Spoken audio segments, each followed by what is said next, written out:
Muy bien, muy buenas tardes, bienvenidos a todos. Qué suerte no competir con un partido de fútbol. Me dijeron que esta mañana pasamos de 300 asistentes a 30 en el momento en que se dio el pitazo inicial del partido de Argentina contra Australia.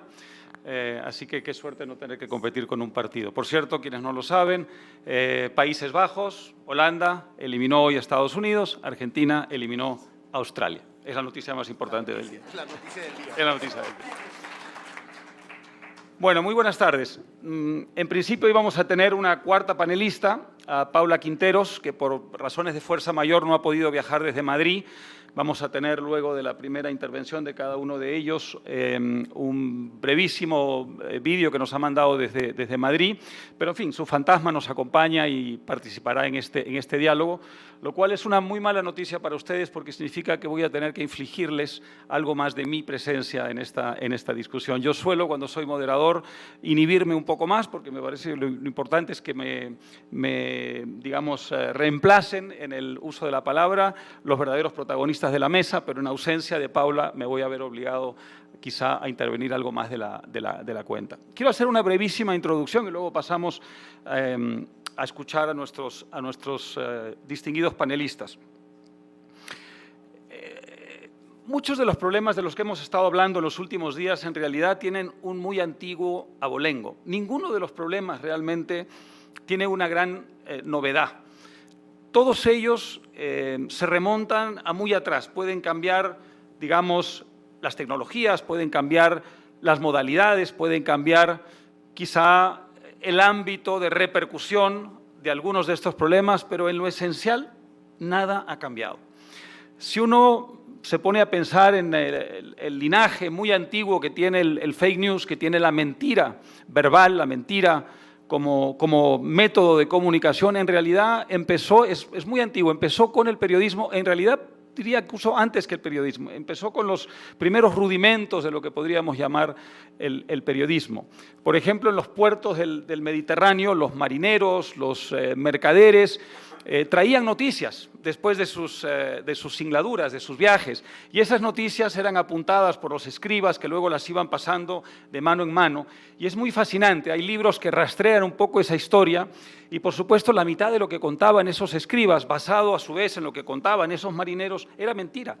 Eran cosas que no habían ocurrido en absoluto, pero que una vez que se habían instalado, digamos, en el imaginario, habían pasado a ser parte de la verdad recibida, de la verdad aceptada, ¿no? Eso era fake news, era una forma de fake news antiquísima, ¿no?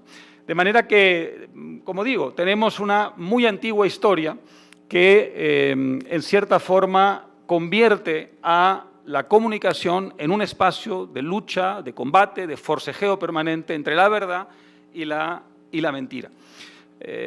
Ayer alguien, creo que fue Laura Puertas, en una de las mesas, dijo algo interesante. Dijo algo así como que en realidad las tecnologías revolucionan las comunicaciones de tanto en tanto, pero en lo esencial el periodismo no cambia, el periodismo sigue siendo más o menos lo mismo. Por ejemplo, antes del invento de la imprenta, quizá la primera versión de lo que podríamos llamar un periodismo moderno nació en Italia, en lo que se llamaba notizie scritte, que eran básicamente pequeñas notas que iban circulando y que cambiaban, o en realidad vendían, a cambio de lo que se llamaba una gaceta, que era una moneda de oro. Y de ahí que la palabra gaceta haya pasado a ser casi sinónimo de periódico o de publicación escrita. La gaceta era la moneda con la cual se compraban esta notizie scritte en Italia, que eran una forma de periódico, digamos, en versión mínima, pero que tenía la función de transmitir comunicación. En otros países tenía otros nombres, las relaciones. En España se llamaban relaciones. Entiendo que en Francia se llamaban relaciones, relación también, que significaba básicamente eso, relatar alguna noticia, alguna información que era digna de ser traspasada a un público más amplio, ¿no? Luego viene la imprenta, revoluciona las comunicaciones y así hasta llegar a la era digital. Pero a través de todos esos saltos, digamos, cualitativos enormes que se produce gracias a la revolución tecnológica, que viene a su vez de la libertad de innovación, lo único que cambia es, digamos, la intensidad, la envergadura, si quieren ustedes, de las comunicaciones, pero en lo esencial se sigue haciendo con estas nuevas tecnologías aquello que se hacía en las relaciones, aquello que se hacía en las noticias escritas, ¿no? De manera que también en eso, y estoy muy de acuerdo con Laura, no hemos descubierto nada muy nuevo. Otro asunto que también se remonta muy atrás, del que hemos hablado intensamente en estos días, es la lucha entre poder y contrapoder, la famosa idea de que la prensa en todas sus versiones, es un contrapoder, es un contrapeso a la verdad oficial. También tiene un muy antiguo abolengo, ¿no? El periódico nace, en cierta forma, el periódico moderno nace en el siglo XVII, a comienzos del siglo XVII, hay quienes rastrean hasta el 1601 el nacimiento del periódico, y en lo que, digamos, había de más destacable en esos primeros periódicos era básicamente información oficial. Era la manera en que los estados, los gobiernos querían transmitir a la gente aquello que el poder pensaba que era digno de ser transmitido y que era propaganda oficial. Quizá una propaganda en aquel instante menos, digamos, sofisticada, menos manipuladora, pero en última instancia una verdad oficial que no había pasado por el cernidor de una visión crítica, de un fact-checking, para decirlo en términos más modernos, ¿no? Luego, en el siglo XIX, los grandes periódicos son órganos de los partidos políticos.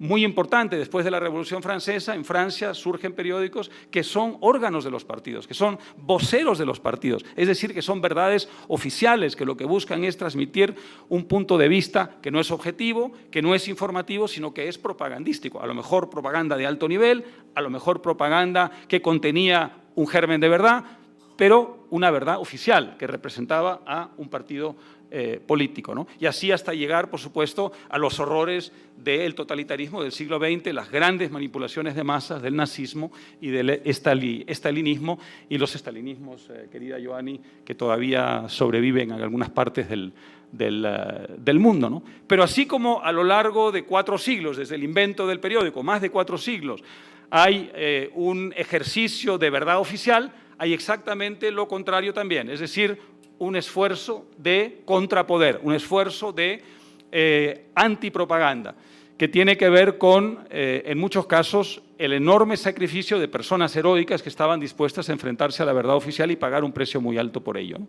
Entiendo que el primer caso, ya después del invento de la imprenta y del surgimiento de los primeros periódicos, también tiene que ver con Italia, se le llamaba aviso.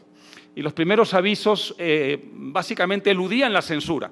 Eran unas comunicaciones que pretendían transmitir información que no venía en esas gacetas oficiales que transmitían propaganda. Y desde entonces hasta el Samizdat, por ejemplo, heroico, bajo el totalitarismo en el siglo XX, lo que hay también es una larga historia, muy hermosa historia, muy sacrificada historia de contrapoder, de lucha contra la verdad oficial. Así que nada, podría pasarme la tarde, digamos, contando hasta qué punto aquello que hemos estado discutiendo hoy es algo que forma parte desde siempre del periodismo y que, por tanto, seguirá formando parte para siempre del periodismo. Para siempre tendremos una verdad oficial, para siempre tendremos un esfuerzo por hacer contrapeso a la verdad oficial, para siempre tendremos revoluciones tecnológicas que modificarán muchas de las modalidades a través de las cuales se transmite información o se opina, pero en lo esencial el periodismo seguirá siendo todo aquello. De manera que mesas como esta seguirán existiendo en el siglo XXII y el siglo XXIII y el siglo XXIV. Ahora sí vamos a entrar en materia. Tengo un, destacadísimo panel, me siento honrado e intimidado que me acompaña para decir cosas interesantes, seguramente provocadoras, sobre el tema que nos convoca, que tiene que ver con el pasado y también con el presente de las comunicaciones en Iberoamérica. Es decir, el pasado tormentoso, lo hemos titulado, y el presente complejo, hubiéramos podido decirlo al revés, el pasado complejo y el presente tormentoso, porque ese mundo tormentoso todavía no lo hemos superado.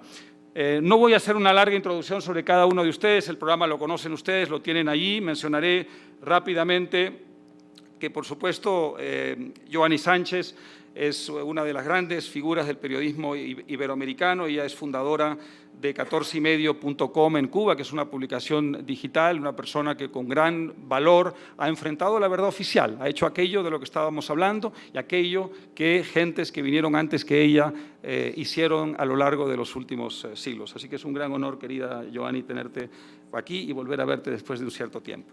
Tenemos también a Alejandro Maciel. Alejandro es director editorial de Los Angeles Times, ha ocupado también, como verán ustedes en su currículo, muchos cargos en el periodismo hispano en los Estados Unidos. Ahora ocupa ese en Los Angeles Times, es de origen mexicano y, por tanto, es una persona que tiene esas dos visiones, la visión desde el periodismo hispano de lo que está pasando en Iberoamérica y la visión también desde este lado de la frontera de lo que está pasando allí con el mundo hispano, que forma parte, creo yo, de la comunidad iberoamericana. Así que encantado de tenerte también con nosotros. Y Juan, que una vez más te voy a mencionar, Juan, el hombre más mencionado del día. Juan, que es adjunto a la presidencia del Grupo Prensa Ibérica y que además ha construido una carrera legendaria en el Grupo Prisa y el Grupo Santillana, y un queridísimo amigo y un grandísimo escritor también. Así que, nada, sin más, les voy a ceder la palabra. Si les parece, vamos de derecha a izquierda y arranco con Joanny Sánchez. Gracias, Álvaro, por esa presentación. Gracias a todos por estar aquí. Y quería decirles, porque ya que vamos de atrás hacia adelante, del pasado al presente y las interrogantes del futuro, que el pasado jueves, justamente cuando volaba desde La Habana hacia Ciudad de México y después en un vuelo hacia aquí, hacia Guadalajara, invitada por la Cátedra Vargas Llosa y también por la FIL de Guadalajara, justamente llevaba 24 horas de haber entrado en vigor en Cuba un nuevo Código Penal.